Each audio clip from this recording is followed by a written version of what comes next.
추석 전날 친척들이 모인 가게에서 복희가 손가락질하며 소리친다. 얘 좀 보세요. 손발이 느려서 내가 매일 잔소리 해야 해요. 친척들의 비웃음 속에서 정민은 고개를 숙인 채 백김치를 담그고 있었고, 그때 작은 고모가 며느리 교육을 제대로 시켜줘야겠어요라며 웃으며 다가온다. 갑자기 차가운 백김치와 국물이 정미의 머리 위로 쏟아져 내리고 가게 안에는 폭소가 터져 나온다. 김치 국물이 머리카락을 타고 얼굴로 흘러내리는 가운데 정미는 그 웃음소리가 차가운 국물보다 더 견디기 힘들다는 것을 깨닫는다. 조용히 서 있던 정미의 마음 깊숙한 곳에서 이대로는 안 된다는 다짐이 꿈틀거리기 시작한다. 사연을 시청하시기 전에 구독과 좋아요는 무료이니 많이 눌러주세요. 큰 힘이 됩니다. 사연 시작하겠습니다. 서울 변두리 재래시장의 새벽 5시, 정민은 이미 가게 문을 열고 하루 준비를 시작하고 있었습니다. 46살의 정미에게 새벽은 그나마 평온한 시간이었어요. 아직 시어머니와 남편이 오기 전이니까요. 찬 바람이 스며드는 좁은 가게 안에서 정미는 김치통을 정리하고 반찬들을 예쁘게 진열했습니다.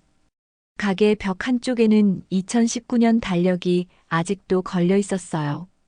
몇 번이나 바꾸려고 했지만 시어머니가 돈 아까우니까 그냥 써라고 해서 그대로 두고 있었죠. 오래된 아날로그 시계는 째깍째깍 소리를 내며 시간을 알려주고 있었고, 멀리서 들려오는 절의 종소리가 간헐적으로 울려 퍼졌습니다. 7시가 되자 복희가 나타났습니다. 80세의 복희는 연한 분홍색 한복을 단정히 차려입고 작은 진주 브로치를 가슴에 달고 있었어요. 언뜻 보면 품이 있는 할머니 같았지만 정미를 보는 순간 표정이 싹 달라졌습니다. 어머, 벌써 와 계셨네요. 정미가 허리를 굽혀 인사했지만 복희는 차가운 시선으로 가게 안을 훑어봤어요. 이게 뭐야? 김치통 정리가 이따위야? 손님들이 보면 뭐라고 하겠어요? 복희의 목소리는 날카로웠습니다. 정미는 서둘러 김치통을 다시 정리하기 시작했어요. 사실 이미 깔끔하게 정리되어 있었지만 복희 앞에서는 항상 뭔가 잘못된 것처럼 느껴졌습니다. 죄송해요, 어머니. 다시 할게요. 정말 답답해. 몇 년을 해도 늘지를 않네. 복희가 혀를 차며 말했습니다. 그때 상철이 나타났어요. 50살의 상철은 여전히 잠이 덜 깬 얼굴로 가게로 들어와서는 의자에 털썩 앉아 다리를 꼬고 휴대폰을 꺼냈습니다. 여보, 좀 도와주면 안 될까요? 정미가 조심스럽게 말했지만 상철은 휴대폰에서 눈을 떼지 않았어요. 내가 뭘 도와? 이 일은 원래 여자들이 하는 거잖아. 상철의 대답은 무심했습니다. 복희가 맞장구 쳤습니다. 맞아요. 며느리 일인데 남편이 왜 도와줘요? 그런 식으로 버릇들이면 나중에 더 게을러져요. 정미는 입술을 꽉 다물었어요. 할 말이 많았지만 참는 게 편했습니다. 8시가 되자 시장에 사람들이 하나둘 나타나기 시작했어요. 첫 손님이 들어오자 정미는 환하게 웃으며 인사했습니다. 어서 오세요. 오늘 김치 정말 맛있게 담갔어요. 하지만 복희가 끼어들었어요. 우리 며느리가 담근 건 아니고요. 제가 직접 담갔어요. 며느리는 손이 느려서요. 손님이 웃으며 대답했습니다. 아, 그러시군요. 역시 어머니가 담그신 게 더 맛있을 것 같아요. 정미의 얼굴이 순간 굳었지만 금세 억지 웃음을 지었어요. 사실 김치는 정미가 새벽부터 일어나서 혼자 담근 것이었습니다. 그 손 좀 빨리 놀려봐요. 며느리가 이래서야 되겠어요? 복희의 목소리가 가게 전체에 울려 퍼졌습니다. 정미는 서둘러 무거운 대야를 들어 옮겼어요. 손목이 아팠지만 내색하지 않았습니다. 상철은 여전히 휴대폰만 들여다보고 있었어요. 게임을 하는 건지 인터넷을 보는 건지 알 수 없었지만 주변에서 무슨 일이 일어나든 신경 쓰지 않았습니다. 저녁에는 갈비 해주세요, 어머니. 상철이 고개도 들지 않은 채 말했어요. 갈비요? 비싼 건데. 정미가 조심스럽게 말하자 복희가 화를 냈습니다. 며느리가 뭔 소리야? 아들이 먹고 싶다는데 못해줘? 돈 아끼려고 그래. 정미는 고개를 숙였어요. 아니에요, 어머니. 갈비 사올게요. 손님들이 하나둘 늘어나면서 가게는 분주해졌습니다. 정미는 쉴 새 없이 움직였어요. 김치를 담고 반찬을 포장하고 계산을 하고 정리를 하고. 하지만 복희는 정미가 하는 모든 일에 불만이었습니다. 포장도 제대로 못해? 국물이 새잖아. 계산이 틀렸어요. 다시 해봐요. 왜 이렇게 느려요? 손님들이 기다리잖아요. 복희의 잔소리는 끝이 없었어요. 정미는 속으로 깊은 한숨을 내쉬었습니다. 난 왜 여기서 이러고 있을까? 하는 생각이 머릿속을 맴돌았어요. 하지만 겉으로는 아무렇지 않은 듯 일을 계속했습니다. 이미 몇 년째 이런 일상이 반복되고 있었거든요.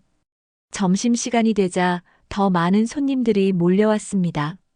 정미는 땀을 흘리며 정신없이 일했지만 복희의 시선은 여전히 차가웠어요. 저렇게 하면 언제 끝나겠어요? 정말 답답해 죽겠네.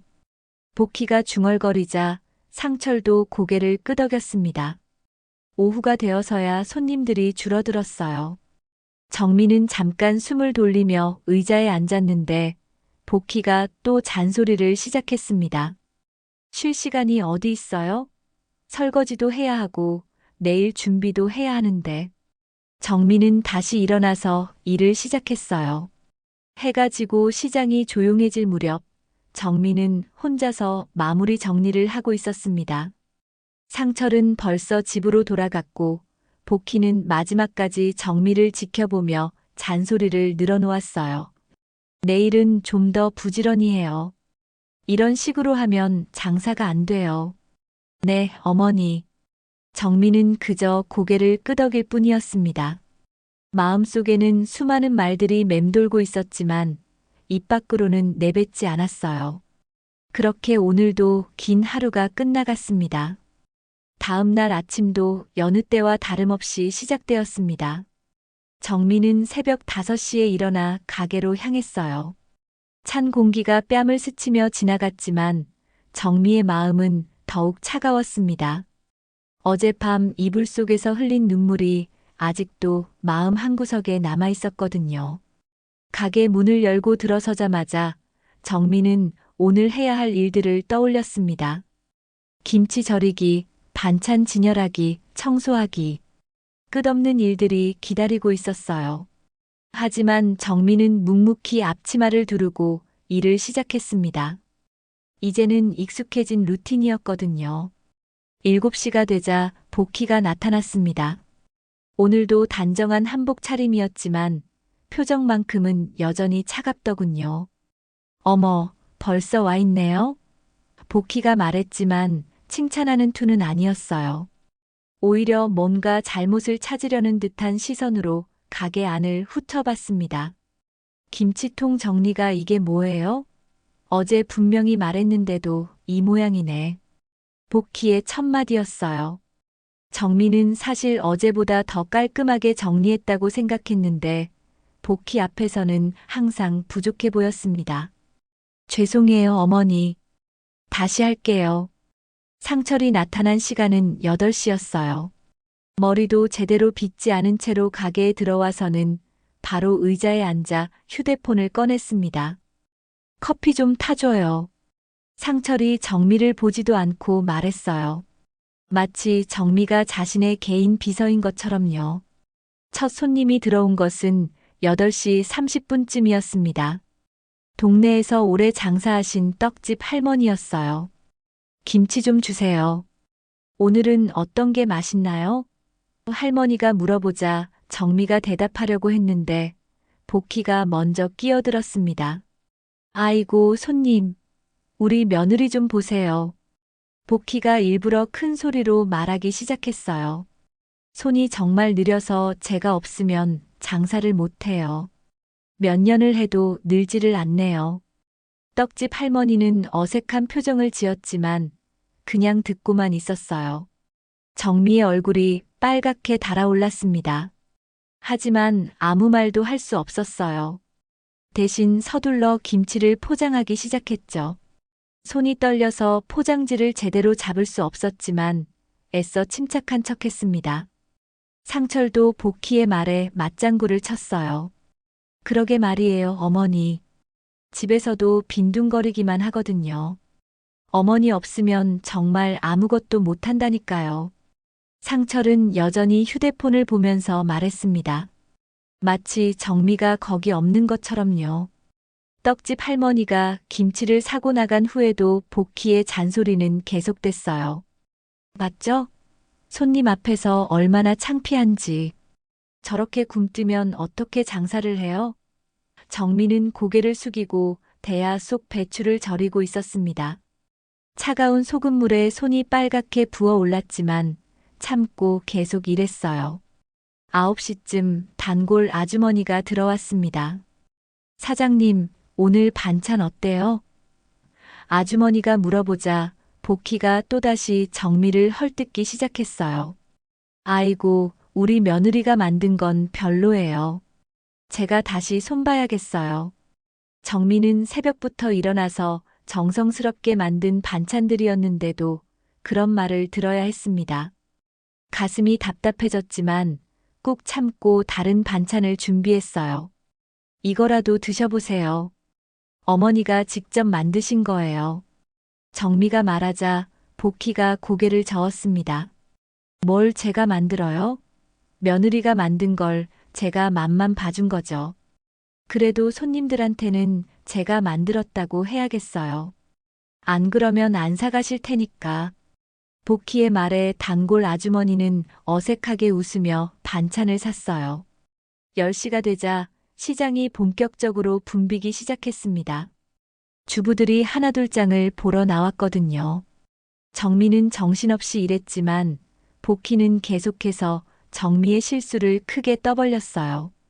아이고, 또 포장을 잘못했네요. 정말 몇 번을 말해야 알아들어요? 한 중년 부부가 들어와서 김치를 사려고 했어요. 이 김치 맛있나요? 남편이 물어보자 복희가 즉시 대답했습니다.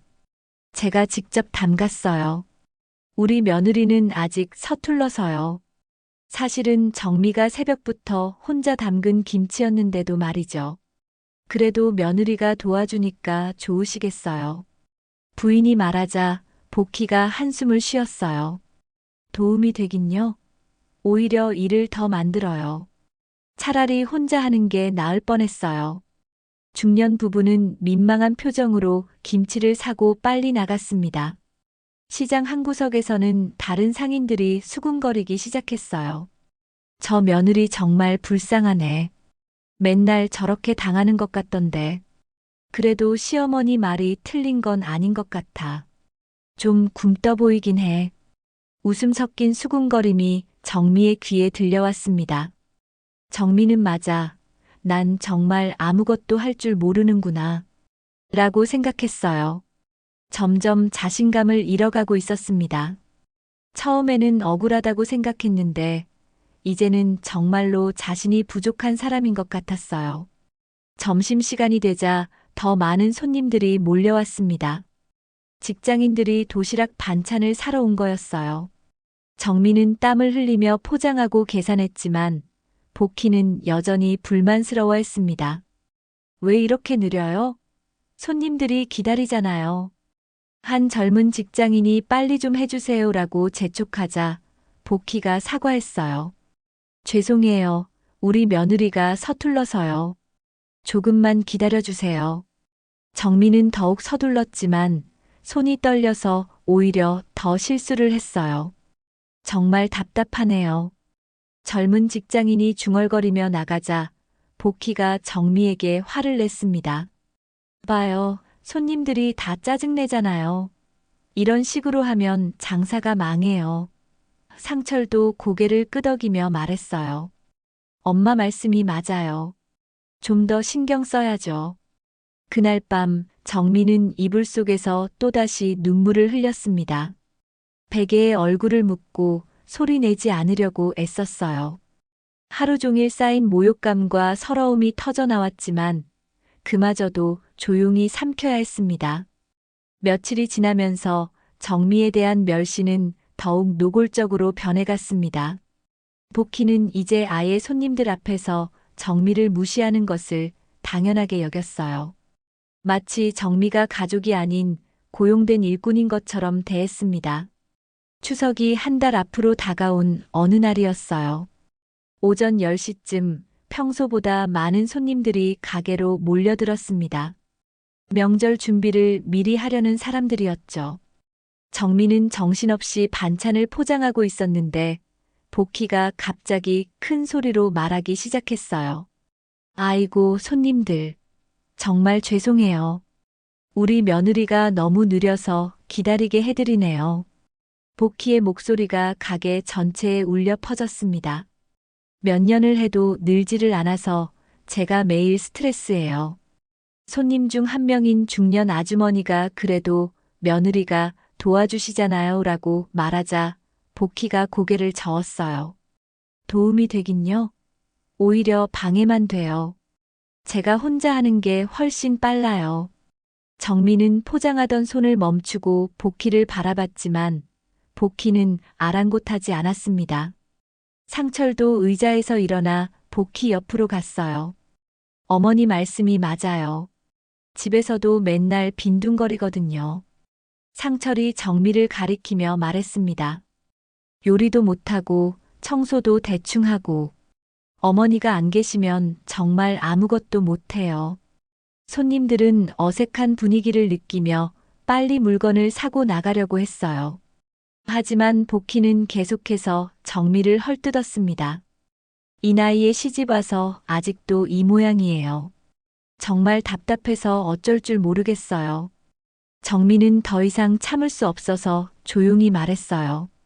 어머니, 손님들이 보시는데. 하지만 복희가 더 크게 목소리를 높였습니다. 뭐, 내가 거짓말이라도 했어요? 사실을 말하는 건데 뭐가 문제예요? 맞아요. 상철이 즉시 복희를 편들었어요.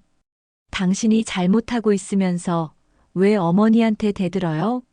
그러니까 더 혼나는 거죠. 정미는 입술을 꽉 다물고 고개를 숙였습니다. 더 이상 변명할 기력도 남지 않았어요. 오후가 되자 시장 상인들 사이에서도 소문이 퍼지기 시작했습니다. 저 반찬가게 며느리 정말 답답하다더라. 시어머니가 그렇게 혼내는데도 안 늘어. 나라도 저런 며느리면 화낼 것 같아. 수군거리는 소리가 정미의 귀에 계속 들려왔어요. 점심시간이 지나고 복희는 정미를 가게 뒤편으로 불렀습니다. 정미야, 너 정말 이게 뭐야? 복희의 목소리는 차가웠어요. 몇 년을 해도 왜 이렇게 굼떠? 손님들이 다 짜증내잖아. 어머니, 저는 열심히 하고 있어요. 정미가 조심스럽게 대답했지만 복희는 코웃음을 쳤습니다. 열심히? 이게 열심히 하는 거야? 포장도 제대로 못하고 계산도 틀리고. 복희가 손가락으로 정미를 가리키며 말했어요. 그리고 말대꾸는 왜 해? 손님들 앞에서 나한테 대드니까 얼마나 창피한지 알아? 복희의 목소리가 점점 높아졌습니다. 내가 이런 식으로 하면 우리 가게 망해. 그럼 누가 책임질 거야? 정미는 아무 말도 할 수 없었어요. 변명을 하면 할수록 상황이 더 나빠질 것 같았거든요. 그냥 고개를 숙이고 죄송해요. 어머니라고 말할 뿐이었습니다. 저녁 무렵 가게에 복희의 친구들이 찾아왔어요. 같은 나이대의 할머니 3명이었는데 모두 깔끔한 한복 차림이었습니다. 복희야, 장사 잘 되니? 친구 중 한 명이 물어보자 복희가 한숨을 쉬었어요. 잘 되긴요. 며느리 때문에 스트레스만 받아요. 복희가 정미를 가리키며 말했습니다. 저것 좀 보세요. 손이 얼마나 느린지. 친구들이 정미를 쳐다보며 고개를 저었어요. 아이고, 그래도 며느리가 있으니까 좋잖아요. 한 친구가 말하자 복희가 고개를 저었습니다. 좋긴요. 차라리 없는 게 나을 뻔했어요. 일은 못하고 먹기만 하고. 친구들이 웃으며 맞장구 쳤어요. 요즘 며느리들이 다 그래요. 우리 때랑 달라서. 맞아요. 버릇을 고쳐줘야 해요. 친구들의 말에 복희가 고개를 끄덕였습니다. 그래서 제가 매일 혼내주는 거예요. 안 그러면 더 게을러져요. 정민은 설거지를 하면서 그 대화를 들어야 했어요. 친구들은 마치 정미가 거기 없는 것처럼 자유롭게 정미에 대해 이야기했습니다. 저런 며느리면 나라도 매일 스트레스 받겠어요. 복희 씨가 참 고생이 많으시네요. 상철도 친구들 앞에서 정미를 깎아내렸어요. 정말 그래요. 집에서도 아무것도 안 하거든요. 어머니 없으면 밥도 제대로 못 해요. 친구들이 아이고, 그럼 안 되죠라고 말하며 혀를 찼습니다. 친구들이 돌아간 후 복희는 더욱 기분이 좋아 보였어요. 친구들 앞에서 정미를 헐뜯는 것이 마치 스트레스 해소가 된 것 같았습니다. 맞지? 다른 사람들도 다 내가 잘못하고 있다고 생각해. 어머니. 정미가 말을 시작하려고 했지만 복희가 손을 내저었어요. 됐어. 변명 그만해. 앞으로는 좀 더 제대로 해. 안 그러면 정말 큰일 나. 복희의 경고 섞인 말에 정미는 고개만 끄덕일 수 있었어요. 그날 밤 정미는 거울 앞에 서서 자신을 바라봤습니다. 야윈 얼굴, 거칠어진 손, 생기 없는 눈. 언제부터인가 자신이 이렇게 초라해졌는지 몰랐어요. 정말 내가 그렇게 못났나? 정미는 자신에게 물어봤지만 답을 찾을 수 없었습니다. 이제 정미는 완전히 자신감을 잃어가고 있었어요. 처음에는 억울했는데 이제는 정말로 자신이 부족한 사람인 것 같았습니다. 매일 반복되는 모욕과 무시가 정미의 마음을 서서히 갉아먹고 있었어요. 추석을 이틀 앞둔 날이었습니다. 정미는 평소보다 일찍 가게에 나와서 명절 준비를 하고 있었어요. 백김치를 담그고 전을 부치고 각종 나물을 무치는 일이 산더미처럼 쌓여 있었거든요. 손목이 아파도 쉴 수 없었습니다. 오전 10시쯤 복희의 친척들이 하나둘 가게로 모여들기 시작했어요. 큰 고모, 작은 고모, 시누이들까지 모두 5명이나 되었습니다. 평소에는 잘 오지도 않던 사람들이 명절 때만 되면 이렇게 몰려왔어요. 언니, 장사 잘 되시네요. 작은 고모가 가게를 둘러보며 말했습니다. 이런 좋은 자리에서 장사하시니까 돈 많이 벌겠어요. 복희는 겸손한 척했지만 속으로는 기분이 좋아 보였어요. 그런데 며느리는 일을 잘하나요? 큰 고모가 정미를 가리키며 물어봤습니다. 정미는 백김치를 담그느라 정신없이 일하고 있었는데 갑자기 모든 시선이 자신에게 쏠리는 것을 느꼈어요. 복희가 한숨을 크게 쉬었습니다. 아이고, 말도 마세요. 정말 답답해서 어쩔 줄 모르겠어요. 복희가 일부러 목소리를 크게 내며 말했어요. 얘 좀 보세요. 손발이 느려서 제가 매일 잔소리를 해야 해요. 친척들이 모두 정미를 쳐다보며 고개를 저었습니다. 아이고, 그럼 안 되죠. 시어머니를 그렇게 고생시키면. 요즘 며느리들이 다 그래요. 수군거리는 소리가 정미의 귀에 선명하게 들려왔어요. 상철도 친척들 앞에서 정미를 깎아내리기 시작했습니다. 정말 그래요. 집에서도 빈둥거리기만 하고 밥도 제대로 못해요. 상철이 웃으며 말했어요. 어머니가 안 계시면 아무것도 못하거든요. 그래도 시집 온 지 몇 년 됐는데 신우이가 말하자 복희가 고개를 저었어요. 몇 년이 뭐예요? 10년이 지나도 안 변할 것 같아요. 복희의 말에 친척들이 웃음을 터뜨렸습니다. 정미는 백김치를 담그던 손을 멈추고 고개를 들었어요. 모든 친척들이 자신을 보며 비웃고 있었습니다. 가슴이 답답해졌지만 아무 말도 할 수 없었어요. 그저 고개를 숙이고 다시 일을 계속할 뿐이었습니다. 그런데 백김치는 잘 담그네요. 작은 고모가 말하자 복희가 즉시 대답했어요.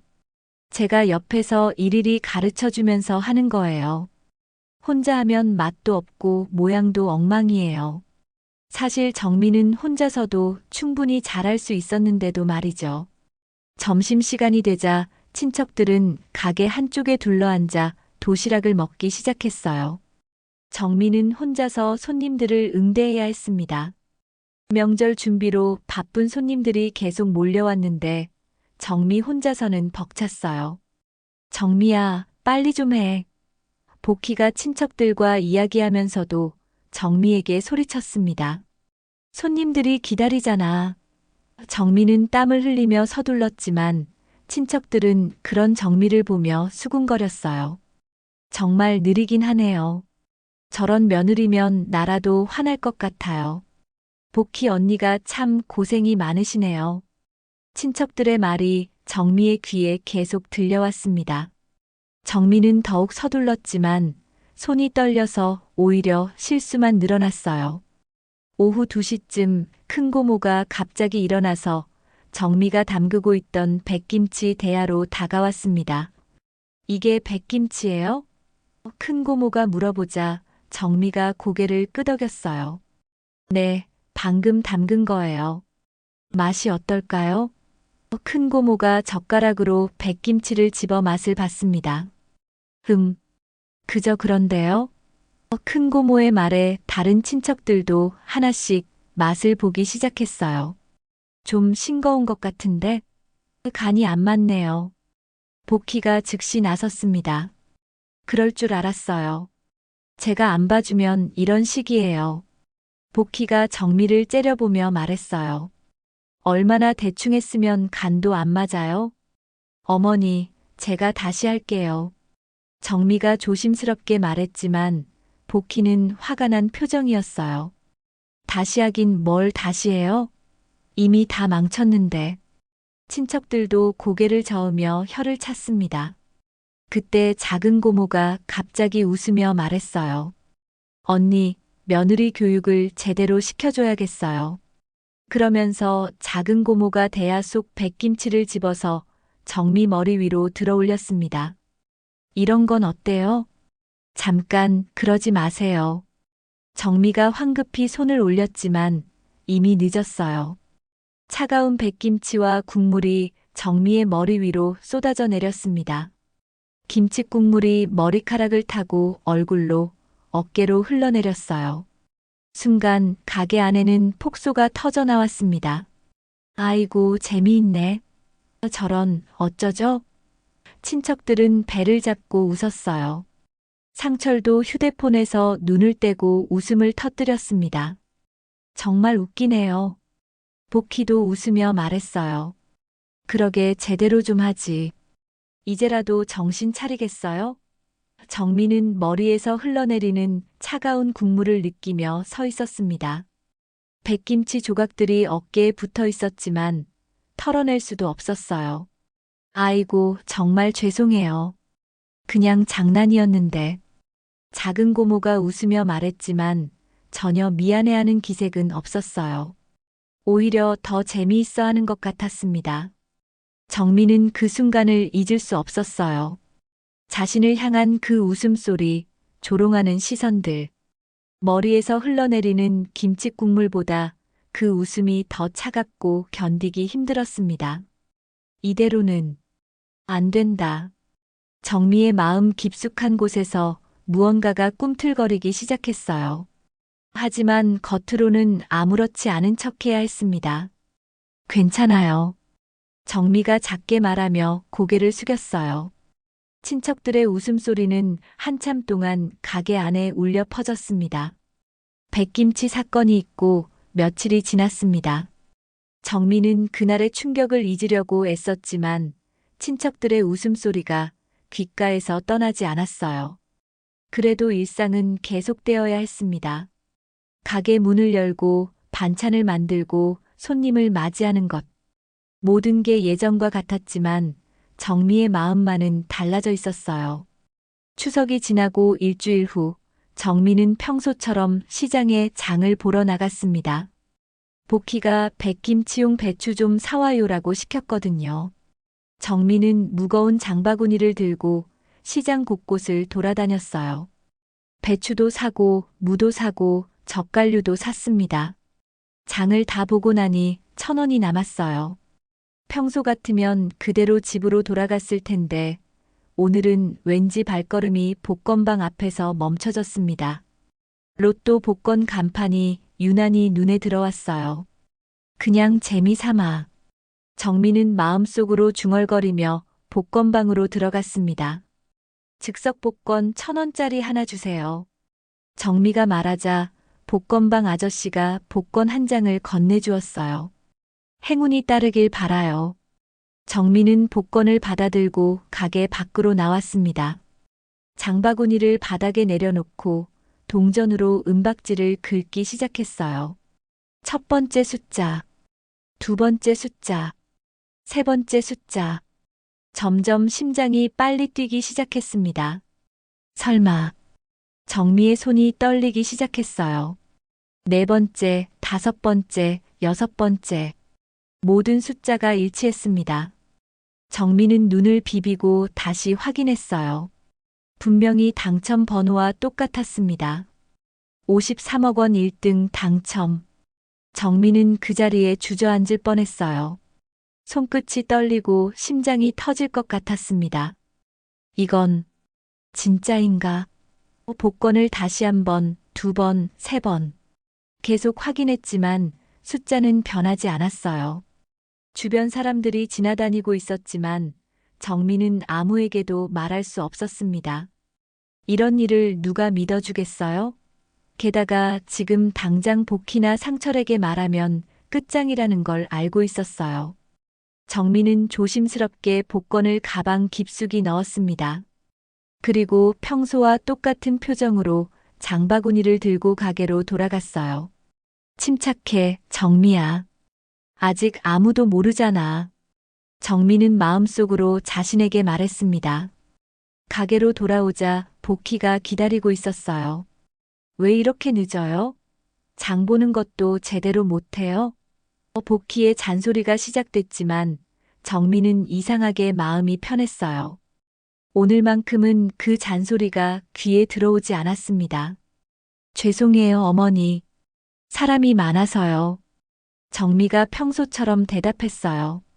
복희는 정미가 사온 장을 하나하나 확인했습니다. 배추도 시들었고 무도 좀 작네요. 장 보는 것도 제대로 못해요. 상철도 의자에서 일어나 불만을 표했어요. 엄마 말씀이 맞아요. 그 돈이면 더 좋은 거 살 수 있었을 텐데. 평소 같으면 정미는 위축되었을 텐데 오늘은 달랐어요. 속으로 웃음이 나왔습니다. 이제 곧 모든 게 바뀔 거야. 정미는 마음속으로 생각했어요. 하지만 겉으로는 아무렇지도 않은 척했습니다. 네, 다음에는 더 잘 고를게요. 정미의 목소리는 평소와 똑같았어요. 그날 오후 정미는 화장실에 간다는 핑계로 잠깐 밖으로 나왔습니다. 그리고 휴대폰으로 복권 당첨 확인을 다시 해봤어요. 틀림없었습니다. 53억 원이 맞았어요. 하늘이 나한테 준 기회야. 정미는 하늘을 올려다보며 생각했습니다. 그동안 참고 견뎌온 모든 것들이 이 순간을 위한 것이었을까요? 정미는 복권을 꼭 쥐고 다짐했어요. 이번에는 내가 주도권을 잡는 거야. 하지만 성급하게 행동해서는 안 된다는 것도 알고 있었어요. 지금 당장 티를 내면 복희와 상철이 모든 걸 빼앗아갈 게 뻔했습니다. 정민은 신중하게 계획을 세워야 했어요. 저녁이 되어 가게 문을 닫고 집으로 돌아가는 길, 정민은 마음속으로 계획을 세우기 시작했습니다. 먼저 변호사를 만나야겠어. 그리고 회계사도.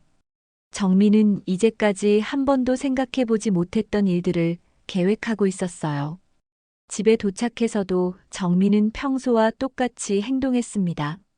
저녁을 차리고 설거지를 하고 빨래를 개었어요. 복희와 상철은 정미의 변화를 전혀 눈치채지 못했습니다. 내일은 좀 더 일찍 나와요. 복희가 말했어요. 명절 지나고 손님들이 많을 거예요. 정미는 고개를 끄덕였습니다. 네, 어머니. 하지만 마음속으로는 다른 생각을 하고 있었어요. 내일부터 준비를 시작해야겠어. 정미는 이불 속에서 복권을 다시 한번 확인했습니다. 숫자들이 어둠 속에서도 선명하게 보였어요. 53억 원. 정미는 그 숫자를 마음속으로 되뇌었습니다. 그날 밤 정미는 오랜만에 편안하게 잠들 수 있었어요. 몇 년 만에 처음으로 희망이라는 걸 느꼈거든요. 복희의 잔소리도, 상철의 무시도, 친척들의 조롱도. 이제 모든 게 바뀔 거였습니다. 새벽에 잠깐 깨어났을 때 정미는 복권이 꿈이 아니었나 싶어서 다시 확인해 봤어요. 여전히 거기 있었습니다. 53억 원 당첨 복권이 정미의 손 안에 있었어요. 이제 정말 시작이야. 정미는 마음속으로 다짐했습니다. 그동안 당했던 모든 굴욕과 모욕을 되갚아줄 때가 온 거였어요. 하지만 성급하게 서두르지는 않을 거였습니다. 천천히 확실하게 준비한 다음에 모든 걸 뒤바꿔 놓을 거였어요. 복권 당첨 후 첫 번째 주가 지나갔습니다. 정미는 평소와 똑같이 새벽 5시에 일어나 가게로 향했어요. 하지만 마음속은 전혀 달랐습니다. 주머니 깊숙이 숨겨진 복권이 있다는 사실만으로도 모든 게 다르게 보였거든요. 복희의 잔소리도 상철의 무시도 이제는 견딜만 했어요. 조금만 더 참자. 곧 모든 게 바뀔 거야. 정미는 속으로 이렇게 다짐하며 하루하루를 버텨냈습니다. 월요일 아침 정미는 인터넷 카페에서 복권 당첨자들의 후기를 찾아 읽어봤어요. 대부분이 비슷한 이야기였습니다. 가족들이 돈을 요구하고 친척들이 몰려들고 결국 모든 돈을 잃게 됐다는 내용들이었죠. 절대 그렇게 되면 안 돼. 정미는 마음을 다잡았습니다. 신중하게 계획을 세워야 했어요. 성급하게 행동했다가는 복희와 상철에게 모든 걸 빼앗길 게 뻔했거든요. 화요일 오전 정미는 용기를 내어 복희에게 말했어요. 어머니, 오늘 병원에 가봐야 할 것 같아요. 손목이 계속 아파서 일하기가 힘들어요. 복희는 귀찮다는 표정을 지으며 대답했습니다. 병원은 무슨, 그런 거 가지고 병원까지 가요? 파스나 붙이고 참아요. 복희의 반응은 예상했던 그대로였어요. 하지만 정미는 포기하지 않았습니다. 그래도 한 번은 봐야 할 것 같아요. 일하는데 지장이 있으니까요. 정미가 조심스럽게 다시 말하자 복희가 한숨을 크게 쉬었어요. 정말 답답해. 그럼 빨리 다녀와요. 점심시간 전에는 꼭 돌아와야 해요. 정미는 속으로 안도의 숨을 쉬었어요.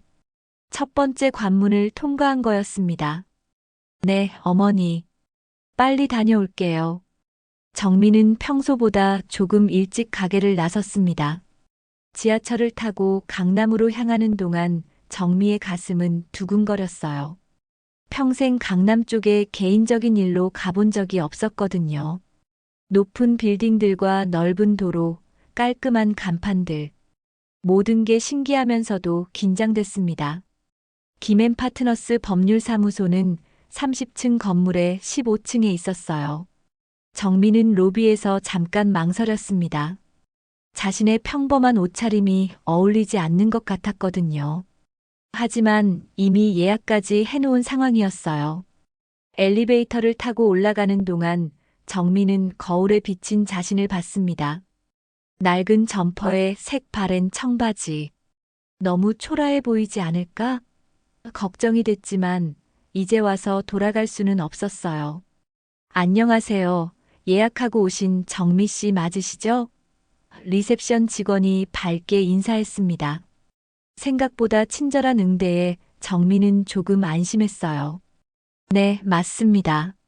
김성호 변호사님이 곧 나오실 거예요. 잠깐만 기다려주세요.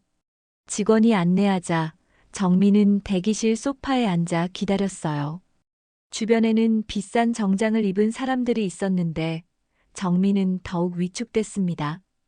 10분 정도 지나자 40대 중반으로 보이는 정장 차림의 남자가 나타났습니다. 안녕하세요. 김성호 변호사입니다. 생각보다 친근한 인상이었어요. 정미는 떨리는 목소리로 인사했습니다. 안녕하세요. 정미입니다. 상담실로 들어가자 김 변호사가 커피를 권했어요. 편하게 앉으세요. 어떤 일로 오셨나요? 정미는 잠깐 망설이다가 가방에서 조심스럽게 복권을 꺼냈습니다. 이것 때문에 왔어요. 김 변호사가 복권을 보더니 표정이 바뀌었어요. 이거 혹시 당첨된 건가요? 정미가 고개를 끄덕이자 김 변호사의 눈이 커졌습니다. 얼마나 당첨되셨어요? 53억 원이에요. 정미의 말에 김 변호사가 깜짝 놀란 표정을 지었어요. 정말요? 축하드립니다. 그런데 왜 아직 상금을 받지 않으셨어요? 정미는 천천히 자신의 상황을 설명하기 시작했습니다. 시어머니의 끊임없는 잔소리와 무시, 남편의 냉대와 방관, 친척들의 조롱과 괴롭힘, 그리고 최근에 있었던 백김치 사건까지 정미는 그동안 참아왔던 모든 이야기를 털어놨어요.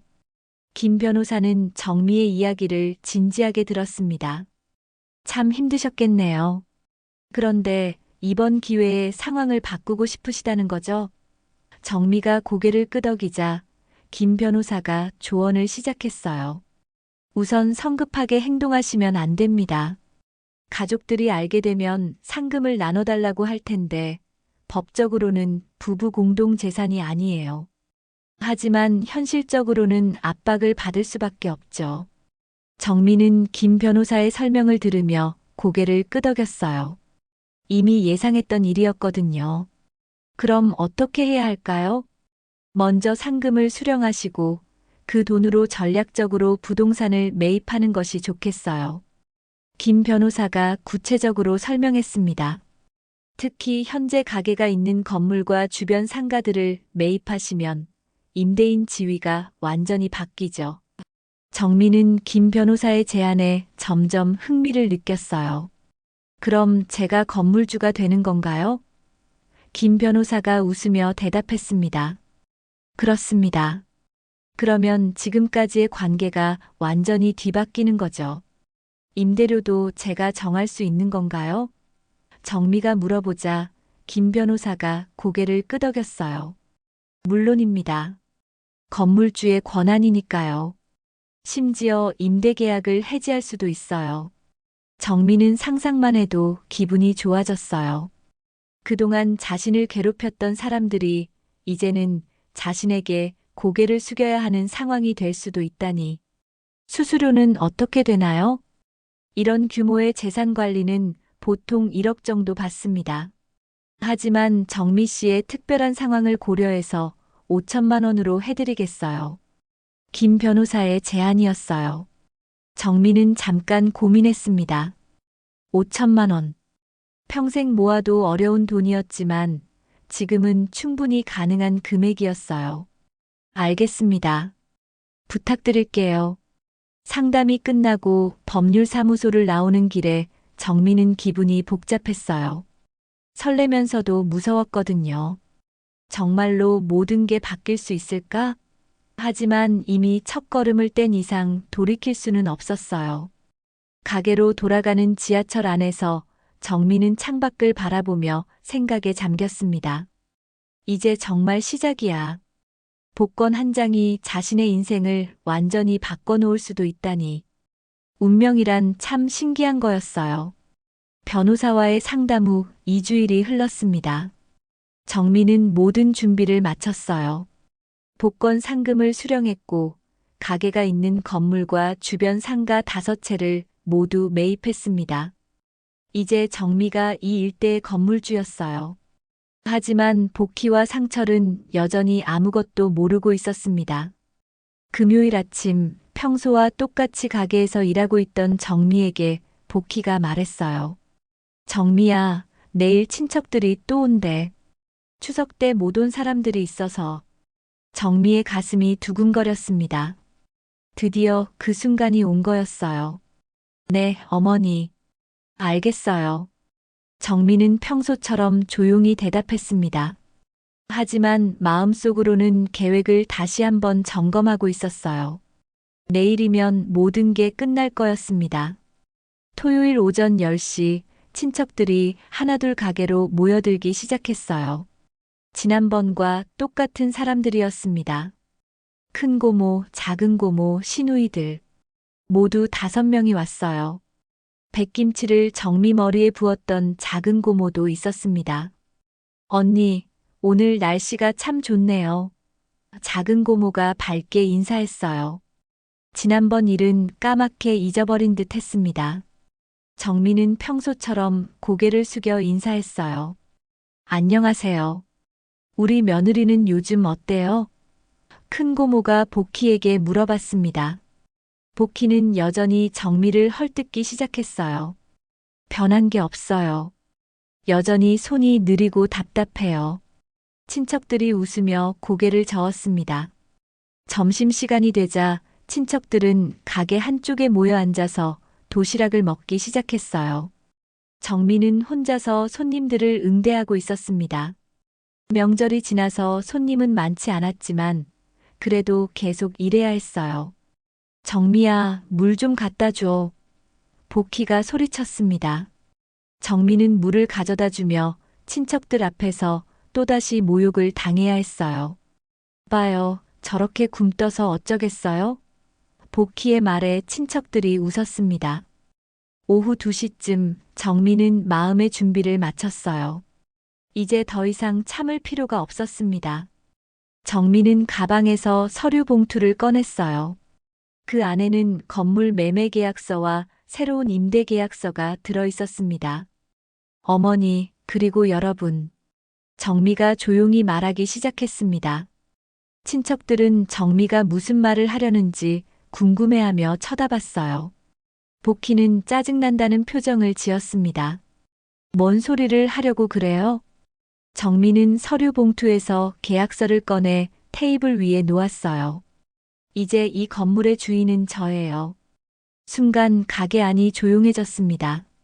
친척들은 무슨 소리인지 이해하지 못하는 표정이었어요. 뭔 소리야? 갑자기 무슨... 복희가 당황하며 말했지만 정미는 차분하게 계속했습니다. 그리고 가게도 내일부터 제 것입니다. 임대계약이 제 이름으로 바뀌었어요. 상철이 의자에서 벌떡 일어났어요. 당신 뭔 소리 하는 거야? 정신 나갔어? 하지만 정미는 전혀 동요하지 않았습니다. 오히려 웃고 있었어요. 복권에 당첨됐어요. 53억 원. 정미의 말에 친척들의 입이 벌어졌습니다. 그 돈으로 이 건물과 주변 상가들을 모두 샀어요.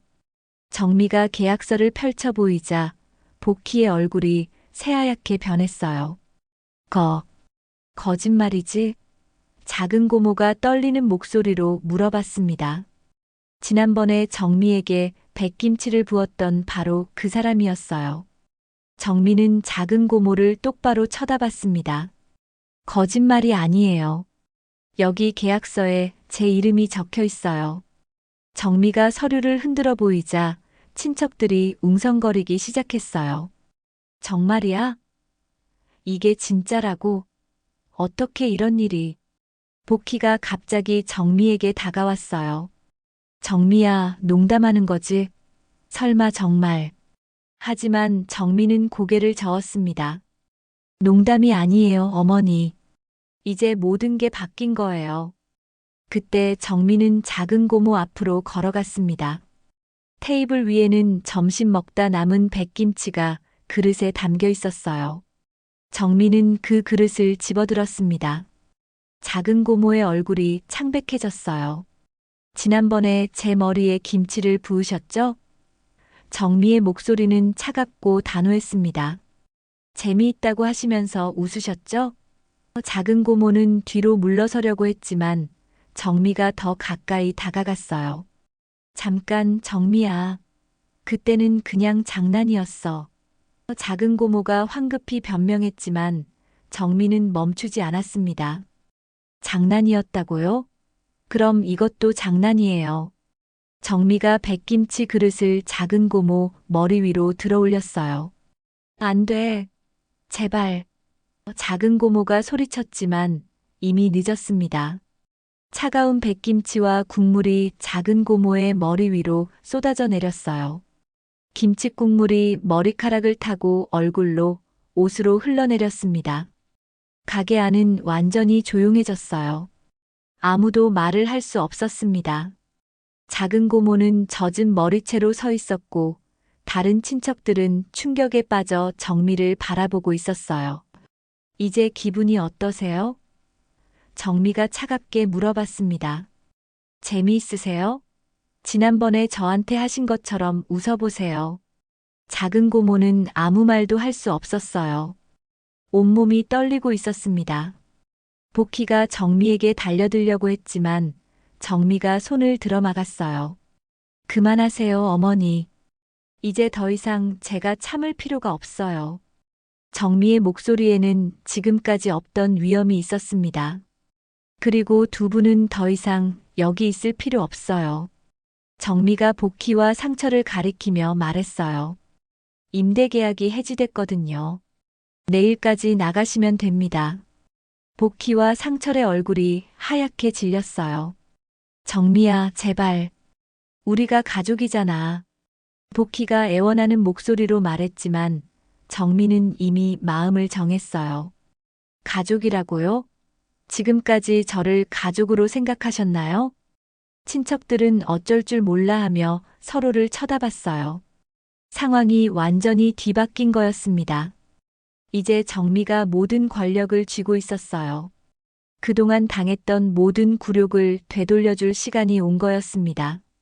작은 고모의 머리에서 김치 국물이 떨어지는 소리만이 가게 안의 정막을 깨뜨렸습니다. 친척들은 모두 얼어붙은 채로 정미를 바라보고 있었어요. 그동안 무시하고 업신여겼던 며느리가 이제는 자신들의 운명을 쥐고 있는 상황이 된 거였죠. 복희가 떨리는 목소리로 말을 꺼냈어요. 정미야, 제발 다시 생각해봐. 우리가 한 가족인데. 하지만 정미는 고개를 저었습니다. 가족이라고요? 어머니는 지금까지 저를 가족으로 대해주셨나요? 손님들 앞에서 저를 바보 취급하시고 친척들 앞에서 저를 우스갯거리로 만드시고 정미의 목소리가 점점 높아졌어요. 그게 가족이 할 일인가요? 복희는 아무 말도 할 수 없었습니다. 상철이 갑자기 무릎을 꿇었어요. 여보, 미안해. 내가 잘못했어. 다시 기회를 줘. 하지만 정미는 차가운 시선으로 상철을 내려다봤습니다. 지금까지 어디 계셨어요? 제가 당할 때는 모른 척 하시더니 이제 와서 미안하다고요? 친척들도 하나둘 정미에게 사과하기 시작했어요. 정미야, 우리도 미안해. 그때는 정말 장난이었어. 앞으로는 잘해줄게. 하지만 정미는 냉소적으로 웃었습니다. 이제 와서 잘해주신다고요? 늦었어요. 정미는 계약서를 다시 집어들었어요. 이 건물의 임대료가 한 달에 200만 원이었죠? 내일부터 500만 원으로 올립니다. 복희와 상철의 얼굴이 더욱 하얗게 변했어요. 그런 돈이 어디 있어요? 없으시면 나가시면 되죠. 정미의 대답은 단호했습니다. 다른 세입자는 얼마든지 구할 수 있어요. 이 자리가 얼마나 좋은 자리인지 아시잖아요. 복희는 절망적인 표정을 지었어요. 그때 큰 고모가 정미에게 다가왔어요. 정미야, 우리가 어려서부터 너를 예뻐했잖아. 이런 식으로 하지 말고. 하지만 정미는 큰 고모의 말을 끊었습니다. 예뻐해 주셨다고요? 언제요? 제가 백김치를 뒤집었을 때도 다 같이 웃으셨잖아요. 그게 예뻐하는 거예요? 정미의 말에 큰 고모는 할 말을 잃었어요. 그때는 이제 그만하세요. 정미가 손을 들어 모든 사람을 조용히 시켰어요. 제가 오늘 여러분께 마지막으로 할 말이 있어요. 모든 사람이 정미를 주목했습니다. 정미는 천천히 말을 시작했어요. 지난 몇 년 동안 저는 참고 또 참았습니다. 매일 아침 새벽 5시에 일어나서 가게 청소하고 반찬 만들고 손님 응대하고 정미의 목소리에는 지금까지 쌓인 서러움이 담겨 있었어요. 그런데 한 번이라도 고맙다는 말 들어봤나요? 대신 들은 건 잔소리와 핀잔뿐이었어요. 복희는 고개를 숙였습니다. 어머니는 손님들 앞에서 저를 바보로 만들었고, 여보는 제가 힘들어도 모른 척했어요. 정미가 작은 고모를 바라봤어요. 그리고 여러분은 저를 재미있는 구경거리로 생각했죠. 김치를 제 머리에 부으면서 웃었잖아요.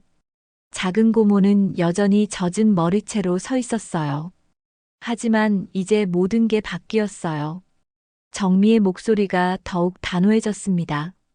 제가 이 건물의 주인이고 여러분은 이제 제게 고개를 숙여야 하는 사람들이에요.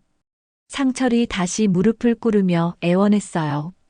여보, 제발. 나한테만은 기회를 줘. 앞으로 달라질게. 하지만 정미는 고개를 저었습니다. 기회는 이미 충분히 드렸어요. 몇 년 동안 말이에요.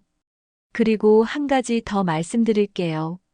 정미가 모든 사람을 둘러보며 말했어요. 앞으로 이 시장에서 저를 함부로 대하는 사람은 없을 거예요. 왜냐하면 이 일대 건물들이 모두 제 것이거든요. 친척들은 서로를 바라보며 당황했어요. 상황이 완전히 뒤바뀐 거였습니다. 이제 정미가 이 지역에서 가장 힘 있는 사람이 된 거였죠. 복희가 마지막으로 시도해봤어요. 정미야, 그래도 며느리가 시어머니를 이렇게 대하면. 하지만 정미는 복희의 말을 끊었습니다. 시어머니요? 지금까지 저를 며느리로 대해주신 적이나 있나요? 매일 손님들 앞에서 저를 모욕하고 일은 시키면서 인정은 안 해주고. 정미의 목소리가 떨렸어요. 그런 분을 어떻게 시어머니라고 부를 수 있어요? 그때 정미는 가방에서 봉투 하나를 더 꺼냈어요. 마지막으로 이걸 드릴게요. 봉투 안에는 현금 100만 원이 들어 있었어요. 이동비예요. 오늘 밤까지 짐 싸서 나가세요. 복희와 상철은 믿을 수 없다는 표정이었어요. 정미야, 제발. 하지만 정미는 이미 마음을 정했어요. 더 이상 할 말은 없어요. 나가주세요. 친척들도 하나둘 가게를 떠나기 시작했어요. 작은 고모는 젖은 머리채로 뒤돌아보며 말했어요. 정미야, 언젠가 후회할 날이 올 거야. 하지만 정미는 웃으며 대답했습니다. 후회는 제가 할 일이에요. 해가 질 무렵 가게에는 정미 혼자만 남았어요. 복희와 상철은 서둘러 짐을 싸서 어디론가 사라졌습니다.